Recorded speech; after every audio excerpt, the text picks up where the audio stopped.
오늘은 이제 본문에 이 얘기가 세 가지가 나와 있습니다. 하나는 제자들이 누가 크냐 하는 큰 자 논쟁의 얘기가 이제 46절에서 50절까지 있고, 그 다음에는 49절에서 50절까지는 12제자가 아닌 사람이 예수 이름으로 귀신을 내어 쫓았는데, 제자들이 우리 소속이 아닌 것 같은데 가서 그 사역을 금하게 하오리까, 이제 그런 주님이 내 이름으로 하는 사역을 놔두라 그랬죠. 그리고 51절에서 56절까지는 예수님이 제자들과 사마리아 쪽으로 가셨는데, 사마리아 쪽에서 예수님을 잘 영접을 안 해주니까 세례 요한이 이 사람들 몹시 못된 사람들이라 하늘에서 불을 내려 이 성을 멸하게 할까요? 이런 얘기를 하다가 주님께서 이제 꾸짖으시죠. 어디 그런 얘기를 하냐고 하는 이제 세 가지 사건인데, 이 세 가지 사건에서 공통적인 주제는 이제 겸손입니다. 우리가 겸손하지 않으면 단번에 다 불을 내려 심판하고 싶고, 겸손하지 않기 때문에 집단 이기주의 속에 우리에게 속하지 않았는데 귀신을 내어 쫓는 게 몹시 못마땅한 거죠. 그러니까 이제 그리고 우리가 읽은 46절에서부터는 제자들끼리 누가 큰 자냐 하는 이제 논쟁을 좀 심하게 벌인 거죠. 이 세 사건은 다 다르지만 이제 전체적인 흐름은 내가 제일 높은 자리에 올라가고 싶고 내 뜻대로 안 될 때 벌 주고 싶고, 우리가 다 그렇죠. 우리 인생이. 그런데 이제 그런 어떤 인간의 본성, 나만을 사랑하는, 또 나만이 옳고 나만이 높아져야 되는 교만의 본성들이 이 세 사건 속에 흐르고 있습니다. 이제 처음 사건으로 가면 누가 크냐는 46절의 논쟁이죠. 제자 중에 누가 크냐 하는 변론이 일어났다. 논쟁이라는 거죠. 변론은 말싸움 비슷하게. 근데 이 복음서에 이 누가 크냐 논쟁이 여러 번 나옵니다. 그게 상당히 제자들의 예수님을 따라다니는 주 관심사가 무엇이었냐를 잘 보여주는 게 이 누가 크냐 논쟁입니다.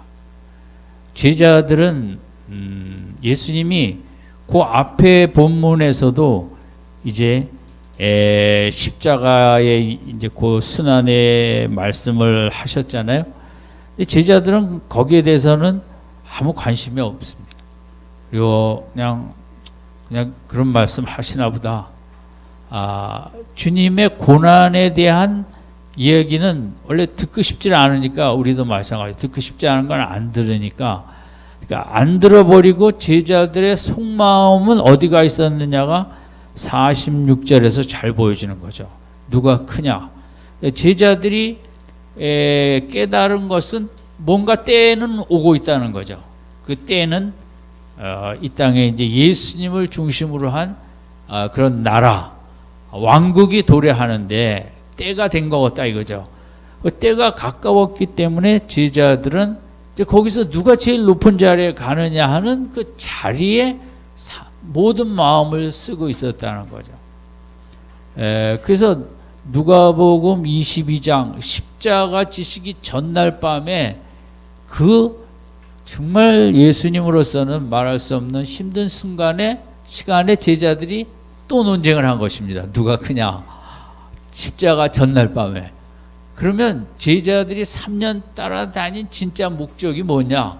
큰 자리 얻기 위해서 따라다녔다는 거죠. 복음 사역이나 이런 게 아니라 결국은 이 능력 많으신 이분이 뭔가 나라를 세우실 것인데 그 나라에 내가 열둘이 생각할 때 내가 제일 높은 자리에 가야겠다라는 이제 그 마음이 그러니까 우리도 예수님을 믿는 근본 마음이 뭡니까? 아이들 잘 되고 사업 잘 되고 건강하고 하는 일 다 잘 되기를 원하는 거죠. 아멘. 갑자기 또 뭐 믿음 좋으신 척 하시면서 아멘을 안 하시는데 우리가 진짜 예수 믿는 목적이 뭡니까? 한번 생각해 보세요. 제자들이 높은 자리처럼 나도 높은 자리, 아이들도 높은 자리, 남편도 높은 자리, 다 우리가 높은 자리 가는 기 위해서 어떻게 보면 신앙생활 한다고 볼 수 있습니다. 좀 찔려서 그렇습니까? 그게 우리의 속마음인 거예요. 제자들도 십자가 전날까지 그들이 원한 건 높은 자리, 거기에 모든 마음이 다 가 있다. 그러니까 46절에 왜 이게 제자들 마음에 그 앞에 43, 45, 44, 45절에 주님의 십자가의 순환을 얘기했는데도 그 얘기를 방금 끝났는데도 또 제자들의 얘기는 뭐예요? 주제는 큰 자예요. 얼마나 마음속에 그 생각밖에 안 하는 거예요. 큰 자밖에. 내가 잘 돼야 될 텐데, 우리 아이가 잘 돼야 될 텐데, 남편이 잘 돼야 될 텐데, 그 인간의 본능이라는. 그래서 예수님은 자나깨나 십자가, 크로스예요. 십자가만 생각하고 있고, 제자들은 자나깨나 왕관, 크라운만 생각하고, C로 시작하는 거는 같은데 주님은 크로스예요. 뭘 해도 십자가로 마음이 가득하고, 제자들은 뭘 해도 뭐가 가득해요? 왕관 쓸 것만 가득한 거죠. 거긴 뭐 목회자들도 신학교 갈 때 나는 그냥 조그만 교회가 제 사명입니다. 그런 신학생이 있을까요? 없을까요? 예, 없어요. 다 여의도 순복음교회처럼 큰 교회 하고 싶죠.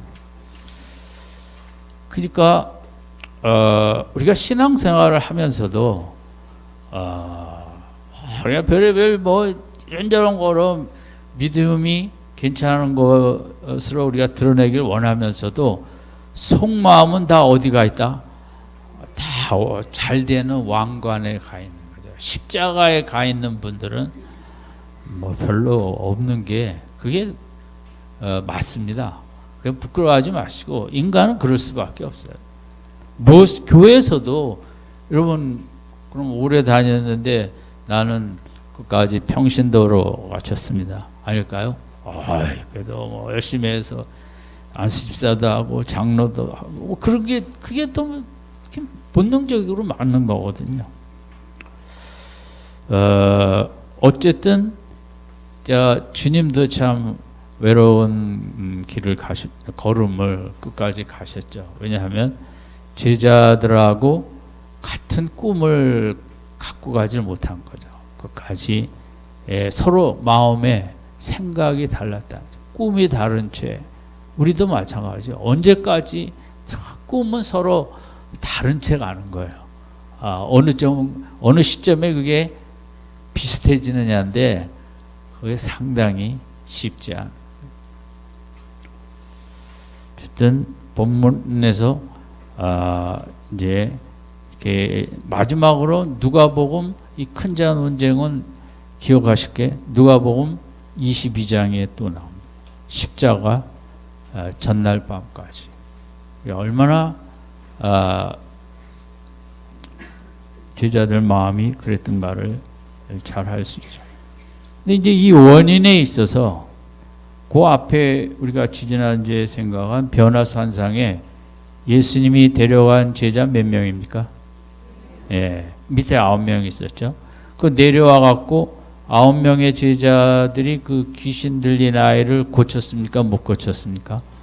못 고쳤죠. 이 제자들끼리 좀 이제 상당히 뭔가 이제 유니티가 좀 조화롭지도 않은 거죠. 왜냐하면 누구는 데리고 가고 누구는 밑에 있다 창피만 당하고 그러니까 이런 것도 제자들 안에 너는 틀렸고 나는 높은 자리 가야 되고 뭐 이런 그 좀 분위기가 성경에 기록되지는 않았지만 미묘한 그런 분위기가도 있었을 것이다. 어쨌든 이제 오늘 생각하고자 하는 것은 참 우리가 인간의 본능인데 본능은 다 낮은 자리입니까? 높은 자리입니까? 크게 얘기하세요. 오늘도 자녀들이 높은 자리 가기 위해 기도하려고 왔잖아요. 그죠? 인간의 본능은 다 높은 자리라는 거죠. 그리고 다 내 밑에 굴복시키고 싶고 인간의 마음은 본능은 집에서 배우자 뜻대로 내 뜻대로 그렇죠. 그게 본능이에요. 그러니까 그걸 우리가 뭐 창피한 척 할 필요는 없어요. 근데 신앙생활은 본능을 꺾는 건데 그 신앙생활이 어렵고 내 힘으로 본능을 어떻게 꺾어요? 그 강한 본능을 성령의 능력으로만 꺾는 거죠. 오늘 이제 제자들처럼 그래서 우리가 그러면 뭐 높은 자리를 기도하지 말아야 되냐? 그건 아니죠.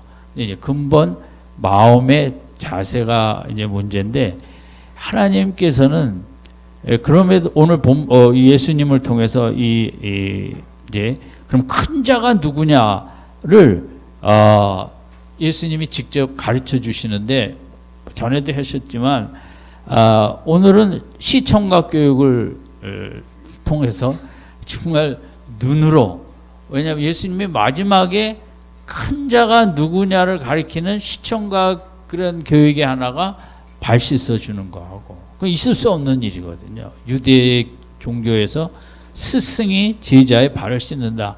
이건 해가 서쪽에서 뜰 일이기 때문에 그만큼 강력한 이제 제자들의 마음에 도전이 됐을 것이고 오늘 본문도 지난번에 예수님이 어린아이를 가슴에 품고 축복기도하는 본문이 있었는데 오늘은 예수님께서 이제 어린아이를 하나를 데려다가 옆에 세우고 이제 48절 우리 읽었지만 48절 한번 다시 읽을까요? 시작.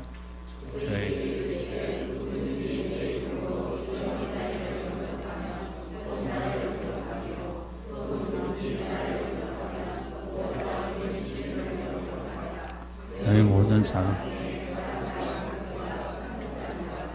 예. 이 48절은 정말 혁명적인 말씀인 거예요. 그 당시로서는 그 누구도 동의할 수 없는 말이죠. 이 12살 미만의 아이들은 이제 토라도 안 배워주고 그 아이 자체가 어떤 기능도 할 수 없고 선악계 분별도 없고 또 어떤 선행도 할 수 없고 노동력도 없고 그래서 유대 사회에서 제일 낮은 신분 무슨 창기도 세리도 되지만 그런 이 어린아이는 어떤 인간이라고 보기에는 아주 가장 낮은 그런 이제 그 취급을 하던 그때였다는 거죠.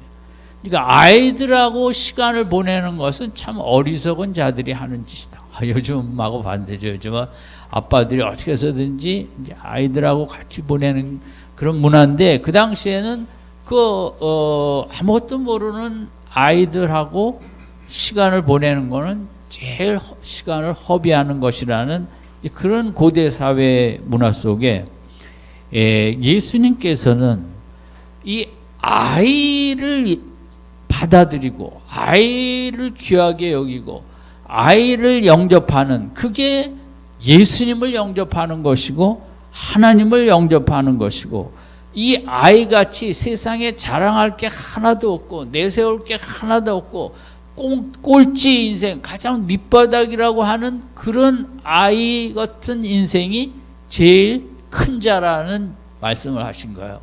그러니까 이것은 당시로서는 그 누구도 48절을 그렇습니다라고 동의할 수 없는 그 시대에서는 정말 뭐 이런 발상은 너무 있을 수 없는, 이제 큰 자라는 것은 힘도 있고 권력도 있고 돈도 있고 뭐 다 이런 게 큰 자인데, 예수님은 아무것도 할 줄 모르는, 할 수 없는 그 어린아이와 같은 자가 큰 자라고 그려버렸거든요. 그리고 진짜 큰 자는 그런 인생을 감싸 안는, 영접하는 인생이 큰 자다. 이게 이제 기독교인데 너무 어려운 거예요, 이게 사실은. 세상의 작은 자를 교회에서는 큰 자로 여기고, 이런 개념을 완전 바꿔버려야 되니까 신앙생활이 어려운 거거든요. 우리는 교회라는 데서 우리가 뭐 어느 교회나 비슷하겠지만, 그래도 이제 뭐 봉사 많이 하고 일 많이 하고 뭐 여러 가지를 잘하는 사람을 높은 자로 여기지, 몸도 아프고 아무것도 하지 못하고 뭐하고 이런 분을 제일 큰 자다 이렇게 여기기가 우리에게도 힘든 것과 마찬가지죠. 그러니까 이제 기독교는 세상이 말하는 그런 의식 구조를 완전히 타파해 버리고, 세상이 말하는 철학과 가치를 완전히 뒤집어 엎는 거거든요. 기독교를 믿는 게 어려운 거죠. 그래서 이것은 너무 인간은 죽었다 깨어나도 할 수 없는 거고, 그럼 하나님이 제일 싫어하는 게 있다면 이제 교만이잖아요. 교만인데, 교만은 공동체를 파괴합니다. 태초서부터 형제지간의 살인도 어떻게 보면 나를 무시해 하나님께서 뭐 이러면서 그런 인간은 사회적 존재로 공동체 중심으로 살게 하셨는데, 그 공동체가 영이 되기 위해서는 겸손해야 돼요. 자기를 낮출 수 있어야 돼요.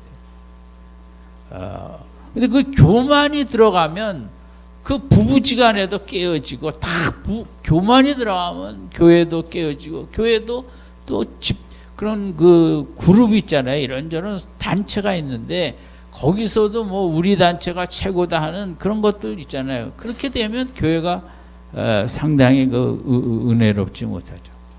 근데 이제 이 교만이라는 게 부부지간에도 또 형제지간에도 한쪽이 공부 잘한다고 교만하면 그 가정이 형제지간에도 이렇게 힘들어지는 것처럼, 근데 인간은 본능이 교만일까요, 겸손일까요? 교만이에요, 인간의 본능. 그리고 세상은 마귀가 만들어 놓은 문화는 철저하게 경쟁 문화입니다. 하나님은 경쟁을 좋아하시지 않습니다. 마귀는 철저히 경쟁 문화를 우리 세상이 이루어지도록 애쓰고, 경쟁을 통해서 교만한 자를 만들어냅니다. 뭐 교만한 자는 자기 마음대로, 그 교만한 자가 권력을 가졌을 때는 나라를 이렇게 힘들게 하기도 하죠. 그러면 그러니까 우리가 당연히 여기는데, 어려서부터 시험 보고 등수 매기고 학교 가는 것도 다 경쟁하고, 회사 가는 것도 경쟁하고, 사업도 세상도 뭐 좋은 회사가 되기 위해서도 다 경쟁이 당연하지만, 그것은 하나님이 원하시는 문화는 아닌 거죠. 그 인간이 만들어낸 문화고, 마귀가 그 만들어낸 인간을 통해서 서로 경쟁하면서 죽이고 살리고 미워하고 교만하고 독선적으로 가고, 이 교만으로 인하여 뭐 가정이 깨지고 그룹이 깨지고 다 깨지는 거거든요. 근데 교만이 하나님께서 그렇게 싫어하는 것은 가정을 비롯하여 교만이 나타나면 어떤 공동체도 다 깨져버립니다. 나라도 국가도 똑같습니다. 개인하고. 인류 역사 속에 어떤 나라가 힘있고 돈이 있잖아요. 그럼 가만히 있을까요? 전쟁할까요? 전쟁합니다. 전쟁의 목적은 여러 가지지만 더 큰 나라에 내가 왕이 되고 싶어서, 그리고 우리나라가 경제적으로 전쟁을 해야 더 부강한 국가가 되기 때문에. 이러면 당나라가 고구려를 여러 번 쳐왔는데 그 왜 쳐왔을까요? 더 큰 나라 만들. 힘이 있고 자기보다 작아 보이면 인류 역사의 수많은 전쟁들은 그겁니다. 우리나라가 더 커져야 되고 우리나라가 더 부자 나라가 돼야 되고, 그러기 위해서는 힘없는 나라는 내가 내 거로 만들어야겠다. 그러니까 이 교만이라는 게 인류 역사 속에 이제 그런 흐름의 수많은 전쟁은 다 그렇게 해서 그 지도자가 왕이 교만하면, 그러면 영국과 프랑스의 100년 전쟁을 아시나 모르겠어요. 그거 다 돈 때문에 일어나는 건데 더 부강한 나라가 되기 위해서 시시한 것 때문에 일어났어요. 대부분 전쟁은 우리 지금 무역 전쟁도 어떻게 보면 외교로 풀 수 있는 건데 그거 갖고 좀 하다가 이렇게 전쟁이 일어나, 무역 전쟁이 일어난 것처럼 100년 전쟁이든 전 세계의 모든 전쟁은 다 그 지도자의 내 나라가 더 커져야 되고 내 나라가 더 부강해야 되고 내 나라가 월등한 나라고. 그러니까 히틀러처럼 그러니까 수많은 국가 간의 조약도, 히틀러도 처음에는 러시아하고 조약을 맺었습니다. 영국 쪽하고도 안 하겠다. 영국도 철저히 믿었는데 처칠만 독일을 믿지 말라 그랬죠. 정말 사람들이 다 처칠을 바보라 그랬지만 나중에 독일이 영국을 치니까 그때야 알았죠. 그 유럽의 역사라는 거는 그냥 내 나라가 잘 되기 위해서 조약을 맺었다 깼다 뭐였다. 처음에는 독일이 러시아하고 조약을 맺은 거죠, 안치기로. 그랬는데 이 히틀러가 두 가지 목적이 있었는데, 하나는 유대인을 말살해야 되고, 이건 아주 인간답지 않은 종족이기 때문에, 또 하나는 공산주의를 멸망시켜야 된다는 두 가지 사명을 갖고 있었어요. 그래서 러시아하고 조약을 깨버리고 이제 전쟁을 하러 갔다가 혼나갖고 이제 왔지만, 어쨌든 이 힘이 있고 또 도덕적으로 완벽하지도 않을수록 더 그러는데 꼭 전쟁을 하게 돼 있어요. 확장을. 저는 정치적으로 보는 건 아니지만 우리나라 대통령께서는 북한을 상당히 같은 민족으로 참 선하게 여기시는 것 같아요. 근데 저는 졸지 말라고는 저는 이제 그 죄라는 관점과 인류 역사라는 관점에서 이 도덕적으로 선하지 않은 사람이 힘이 있잖아요. 그건 가만히 있지 않습니다. 꼭 확장을 하게 돼 있습니다. 인류 역사는. 저는 그렇게 봅니다. 그래서 그 전쟁이 일어나지 않도록 열심히 기도해야 되고, 악이라는 건요, 그 악의 본능은 확장해 있습니다.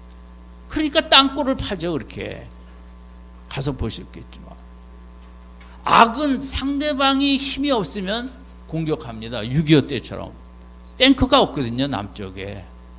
당시 싸움이 경찰과 군인하고 전쟁이라 그랬어요. 서방 세계에서는 북한과 남한과의 싸움이, 왜냐하면 남한은 탱크가 없으니까. 경찰들 총밖에 더 있어요. 그 옛날 M1총, M16인가 그 갈빈총하고. 북한은 러시아, 소련에서 신형 탱크를 몇백 대 갖고 왔잖아요. 그러니까 이 힘이 있고 또 사상이, 공산주의들은 더하고 팽창과 확장입니다. 그들은 사회주의라는 주의는 이단들 전도하는 것보다 더 확장을 좋아합니다. 힘이 있고 무기가 있고 뭐 하면 무기 없고 약한 나라는 당나라가 고구려 자꾸 쳐들어오듯이 쳐들어오게 돼 있습니다. 그럼 그게 제국주의거든요. 오늘 뭐 역사 시간이 돼버렸는데 유럽이 중남미를 할 때 중남미 인구가 7천만 명이었습니다. 나름대로 멕시코니 페루니 칠레니 다 좋은 문명을 갖고 있었어요. 근데 스페인과 포르투갈이 쳐들어오면서 다 죽고 1,000만 명이 남은 거죠. 얼마나 무자비한지 아십니까? 7천만 명이 그들이 갖고 온 질병과 무기로 중남미에 1,000만 명이 남은 거예요. 여러분 이해가 상상이 되십니까? 얼마나 악한가. 제국주의라는 우리가 가서 그들을 교화시켜야 된다는 명목하에 그렇게 무수히 죽인 거거든요. 그러니까 이 인간의 본능은 교만인데 교만이라는 게 왜 나쁘냐면 교만한 자가 힘이 있으면 약한 자를 짓누른다는 거죠. 그건 국가도 똑같습니다. 일본이 힘이 있으니까 힘없는 나라 너 한번 당해봐라는 거 아닙니까? 그건 뭐 나라건 역사건 개인이건 이 제자들 얘기하다 그렇게 했는데 인간은 그 본능을 그 교만을 이길 수가 없어요. 그렇게 3년 동안 진리를 따라다니면는데도 그들은 마음에는 큰 자를 향한 내가 정말 교만의 마음밖에 없는 거죠. 그리고 그 다음 본문도 이런 예수 이름으로 누가 마귀를 내쫓았어요. 그게 70인 제자일 수도 있고 12제자가 아니었거든요. 그러니까 그걸 못하게 해야 된다는 거예요. 교만인 거죠. 나만 해야 된다는 거죠. 나만. 네? 우리 뭐 교회 안에는 그런 거 없습니다. 내가 결정해야 되고 내가 원하는 대로 이렇게 돼야 되고 그것이 뭐 나라든 사회든 뭐든 다 어떤 저 사람 우리 편이 아닌데 정치하시는 분들도 다 그 성향이 다른 속에 얼마나 자기들끼리 무시하고 막 그랬습니다. 우리가 최고라는 거죠. 제자들이 속은 뭐 그럴지라도 우리랑 같이 고생도 안 했는데 저런 사람이 감히 우리 사역을 흉내내다니 그럼 금지시켜야 된다는 거예요. 그런데 그거보다 하나 더 간 거는 사마리아 성 불을 내려 예? 그 9장 우리 54절 한번 같이 있습니다. 시작.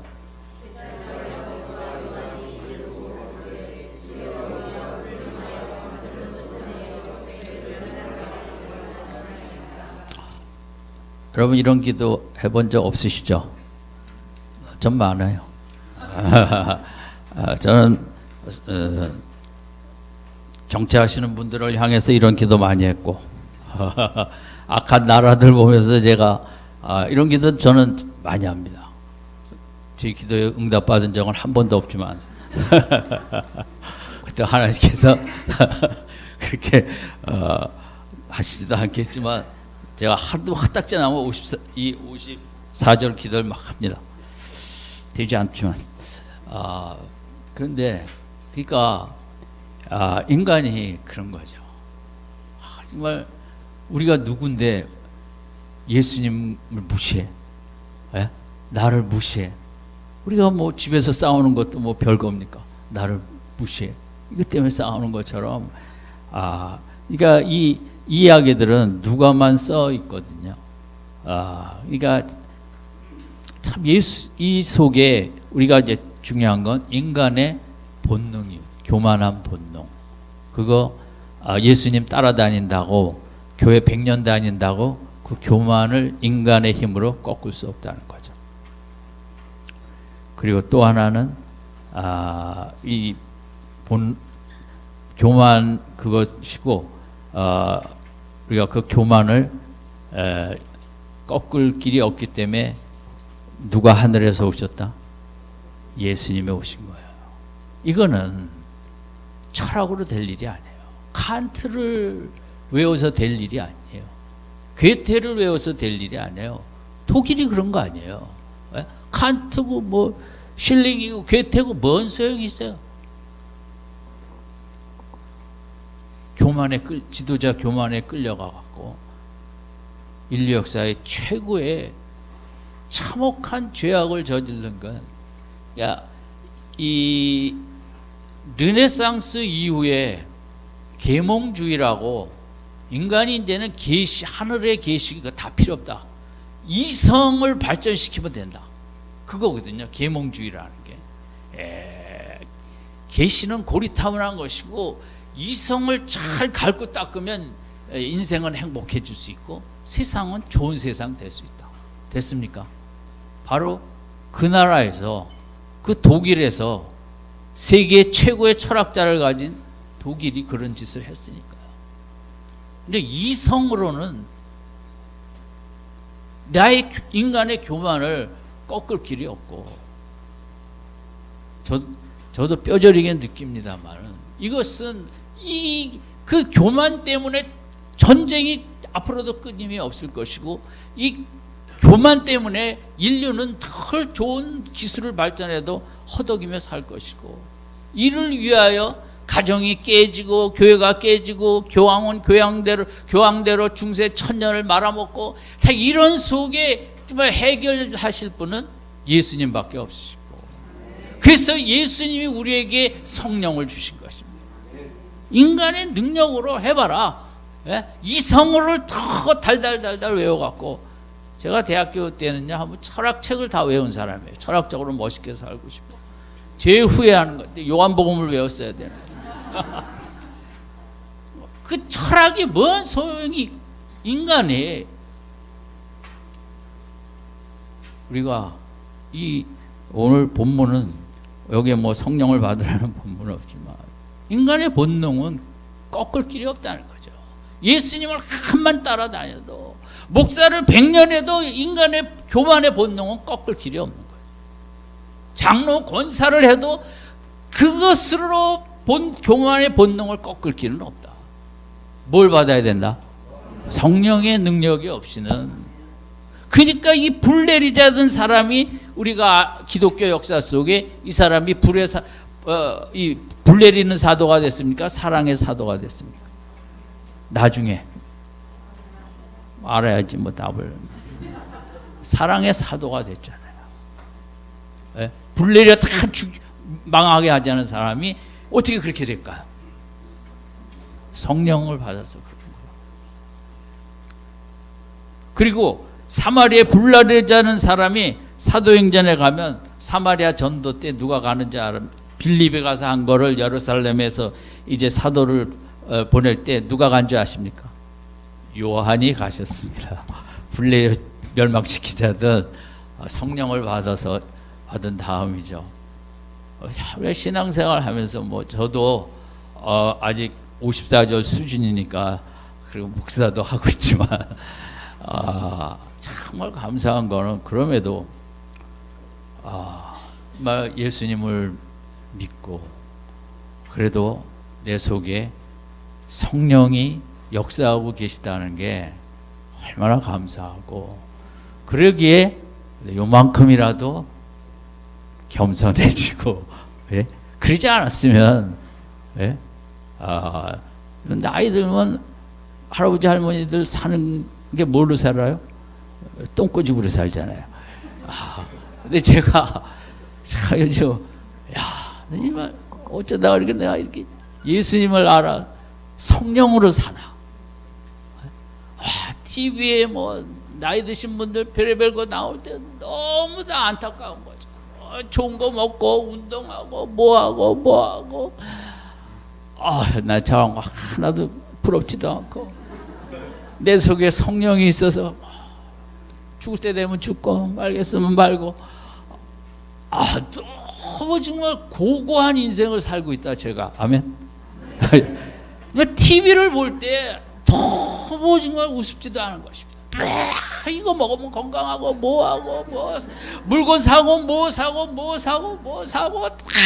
그냥 그게 뭐야? 사도 바울이 말한 배설물들아. 배설물 광고에 배설물 사더라.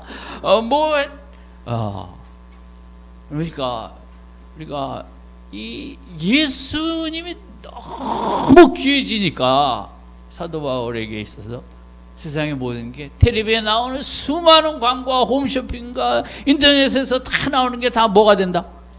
배설물이다. 그런 축복이 있길 바랍니다. 예수를 진짜 알면 그렇게 된다. 그 예수를 진짜 알면 겸손해지는 거죠. 그거 다 필요 없고 얼마나 겸손해요. 그런 거 없이도 얼마든지 행복하게 살 수 있다는 게. 우리가 저는 예수님이 날이 갈수록 이렇게 좋을지는 몰랐습니다. 사실은. 근데 제가 작년에도 이렇게 예수님을 좋아하진 않았어요. 1년 전만 해도 좋아하긴 했는데 이렇게 좋아하진 않아요. 내년에는 제가 너무 표현을 더 못할 거예요. 아마. 너무 좋아갖고 집에 있을지 모르겠지만 하지만 요즘은 인생을 산다는 게 다 이렇게 힘들고 이것도 힘들고 저것도 힘들고 뭐 너무 골치 아픈데 그냥 예수님만 생각하면서 마음속에 세상을 다 버려버리고 이런 인생이 가능한가? 이런 영광이 가능한가? 이렇게 예수만 생각하며 사는 인생보다 귀한 인생이 어디 있을까? 우리 이 제자들이 우리가 잊지 맙시다. 열심히 따라다닌다고 되는 거 아닙니다. 그렇죠? 겉으로 볼 때 주의 일에 열심이고 교회 일에 열심이고 물론 좋은 점도 많지만 우리가 거기에 쏘가 넘어가면 안 되는 거죠. 제자들처럼 속에는 기도 시작하면 큰 자, 자식 큰 자, 큰 자, 큰 자, 그러면 제자들하고 똑같은 거죠. 아님, 우리 아이들이 큰 자가 되지 말라는 건 아니죠. 큰 자가 돼도 정말 겸손한 큰 자가 되게 해달라. 아멘. 자기를 죽이는 그런 큰 자가 돼야 되죠. 자기가 유기축은. 아무쪼록 오늘 본문은 참 어려운 본문입니다. 설교하기는 쉬운데 설교하기도 어려웠지만 어쨌든 우리가 이렇게 살기는 우리가 상당히 기독교의 본질이 왔다 갔다 하는 우리는 자칫하면 제자들처럼 되거든요. 나만이 옳고 나랑 틀린 사람은 다 틀려먹었고 저 사람 다 벌 받아야 되고 우리가 이렇게 살거든요. 어쨌든 저도 그렇지만 우리가 더 성령을 받아서 주님이 기뻐하시는 그런 삶으로 남은 생에 아름답게 살다 천국 가시기를 주님의 이름으로 축원드립니다. 기도하겠습니다.